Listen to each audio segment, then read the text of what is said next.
Video चलते ही घर का माहौल बिल्कुल बदल गया। जैसे ही सबकी नजर उस पर पड़ी, आरोही के घरवाले उसका नाम लेकर उसे कोसने लगे। हर एक लफ्ज तीर की तरह दिल को चीर रहा था। आरोही की माँ के आंसू थमने का नाम नहीं ले रहे थे। वो बार बार कह रही थी, ये सब मेरी बेटी ने क्या कर डाला, और चीख चीख कर रो रही थी। पापा का हाल कुछ और ही था। उनकी आंखों में गुस्से और शर्म की मिलीजुली आंख थी, मगर वो खामोश थे। उनका सन्नाटा आरोही के लिए किसी सजा से कम नहीं लग रहा था। उस खामोशी में नफरत, शिकायत और बेपसी सब छिपा था। उधर यश का गुस्सा हद से गुजर चुका था। उसकी आंखें लाल थीं, सांसें तेज और बेचैन। वो दीवारों से टकराने को, जमीन फाड़ देने को तैयार लग रहा था। उसकी जुबान से निकलता हर शब्द जहर बन चुका था। ऐसा लग रहा था जैसे वो होश खो बैठा हो, जैसे किसी ने उसके सीने में आग भर दी हो और वो उसी आग में जल रहा हो। पूरा घर तूफान में घिरा हुआ था। आरोही की मजबूरी किसी को नजर नहीं आ रही थी। सबको बस उसकी गलती और बदनामी नजर आ रही थी। उस पल में घर की दीवारें भी जैसे सिसक रही थी। थोड़ी देर बाद कमरे का दरवाजा खुला और अंदर आहन आया। उसके चेहरे पर वही सख्ती, वही अकड़ और आंखों में कड़वाहट साफ झलक रही थी। उसने कमरे में बैठी, रोती हुई आरोही को देखते ही ठंडी और सख्त आवाज में कहा, बस करो ये रोना धोना, अब बहुत हो गया। सामान समेटो, हम लोग अभी घर जाएंगे। आरोही ने आंसुओं से भीगी आंखों से उसकी तरफ देखा। उसकी आवाज कांप रही थी। मुझे कहीं नहीं जाना। मैं कैसे सबका सामना करूं? तुम्हारी वजह से मुझे सबके सामने शर्मिंदगी उठानी पड़ रही है। मुझे अपनी ही परछाई से डर लग रहा है। आहन उसकी बात सुनकर और भी सख्त हो गया। वह एक कदम आगे बढ़ा और तीखे लहजे में बोला, ज्यादा नाटक मत करो। चुपचाप चलो मेरे साथ, वरना तुम्हें जबरदस्ती ले जाना भी आता है मुझे। जब वो घिनौना काम किया था तब तुम्हें जरा भी शर्म नहीं आई थी, और अब जब सामने आ गया है तो शर्म आ रही है। उसकी बातों ने आरोही का दिल छलनी कर दिया। वो पत्थर सी जम गई। आहन ने घड़ी की तरफ इशारा करते हुए सख्ती से कहा, 5 मिनट के अंदर कार के पास पहुंच जाओ, वरना मैं तुम्हें उठाकर ले जाऊंगा। ये कहकर आहन दरवाजा पटककर बाहर चला गया। कमरे में सन्नाटा छा गया। सिर्फ आरोही की टूटी हुई सिसकियां गूंज रही थी। उसका दिल चाह रहा था जमीन फट जाए और वो उसमें समा जाए, मगर मजबूरी उसे बांधे रखे थी। आखिरकार भारी कदमों और कांपते दिल के साथ वो धीरे धीरे कमरे से बाहर निकली। हर कदम जैसे उसके लिए सजा था। वो घसीटते हुए कदम बढ़ाती कार तक पहुंची। आहन पहले से वहां खड़ा था। उसकी आंखों में कोई रहम नहीं था। बिना कुछ बोले दोनों कार में बैठे और आहन ने गाड़ी स्टार्ट कर दी। रास्ता लंबा था, मगर दोनों के बीच का सन्नाटा उससे भी लंबा और भारी। कार के पहिए सड़क पर चल रहे थे, और साथ ही आरोही की जिंदगी भी एक ऐसे मोड़ पर जा रही थी जहां हर सांस बोझ लग रही थी। यश गुस्से और बेकरारी में आहन के घर पहुंचा। जैसे ही उसने दरवाजे पर कदम रखा, उसकी सांसें तेज चल रही थी और चेहरे पर लालिमा साफ झलक रही थी। वो किसी की परवाह किए बिना जोर जोर से चिल्लाने लगा, आहन, आहन बाहर आओ, छुपो मत, निकलो बाहर। उसकी आवाज इतनी ऊंची थी कि पूरा घर गूंज उठा। आहन के घरवाले एक एक करके बाहर निकलने लगे। पहले बड़े बुजुर्ग, फिर औरतें, और पीछे से बच्चे भी घबराए बराए चेहरे लिए दरवाजे तक आ खड़े हुए। रिहा भी शोर सुनकर भागती हुई आई। उसके चेहरे पर बेचैनी साफ दिख रही थी। उसी वक्त आव भी बाहर आया। जिसने यश को इस हालत में देखा तो उसकी आंखों में हैरत और गुस्से दोनों उतर आए। आखिरकार आहन की माँ भी बाहर आ गई। उन्होंने यश को इस तरह घर के दरवाजे पर हंगामा करते देखा तो हैरान रह गई। वो आगे बढ़कर बोली, क्या हुआ बेटा? तुम इतनी देर रात यहाँ क्यों आए हो? और ये शोर शराबा किस लिए कर रहे हो? आज तो शादी का दिन है न। हम लोग तो अभी निकल ही रहे थे शादी में जाने के लिए। उनकी आवाज में मासूमियत और अनजानापन था। उन्हें जरा भी अंदाजा नहीं था कि यश के भीतर कैसा तूफान मचल रहा है। पूरा मोहल्ला दरवाजे पर खड़ा तमाशा देखने लगा था। यश की मुट्ठियां कसी हुई थी, चेहरा गुस्से से जल रहा था, जैसे अब वो सबके सामने कोई बड़ा धमाका करने वाला हो। यश का सब्र अब टूट चुका था।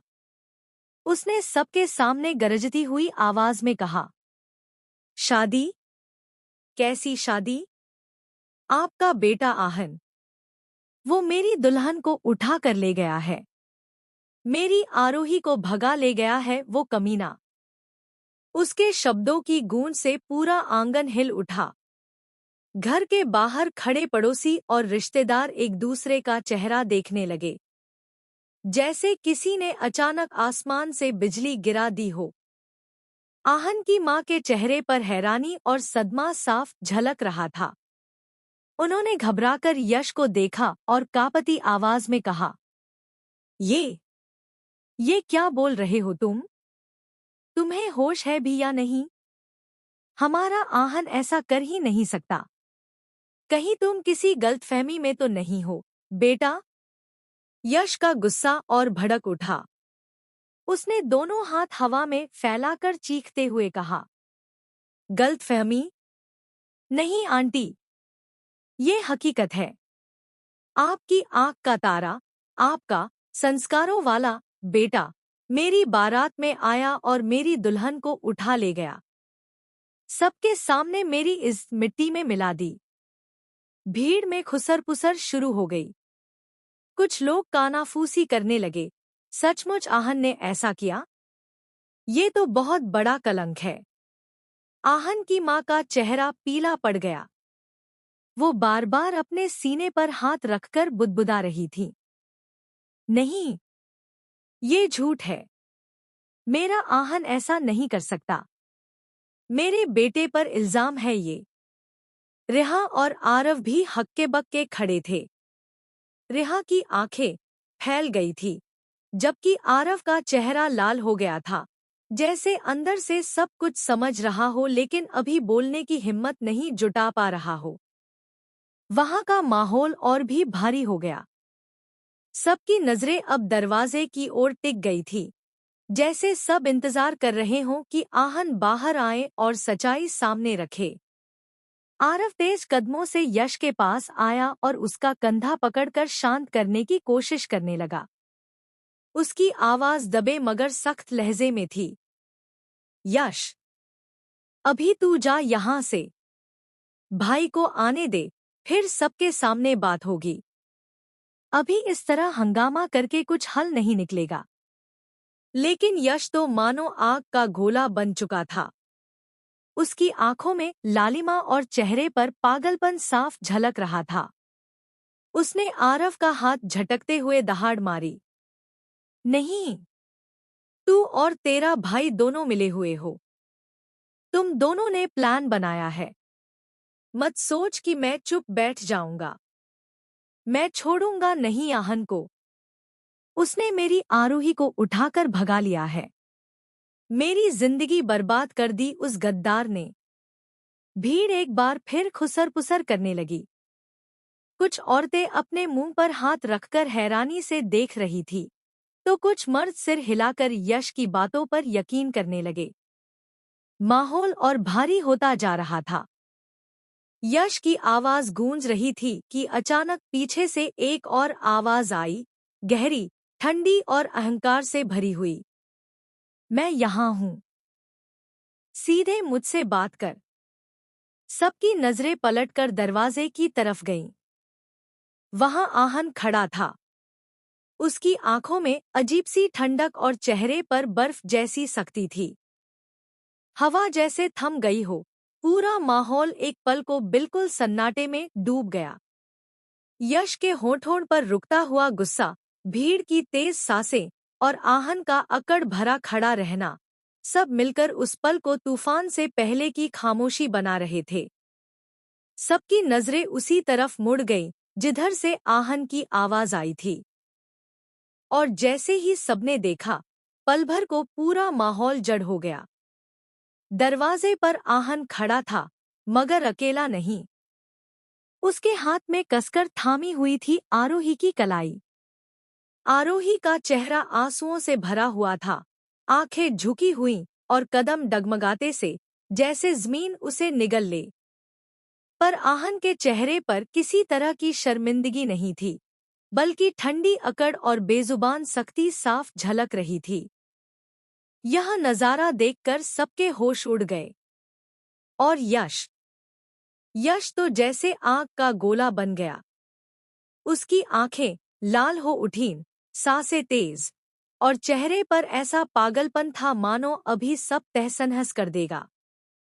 उसकी मुट्ठियां भिंच गईं और दांत पीसते हुए वो दहाड़ उठा। आहन, तूने हिम्मत कैसे की?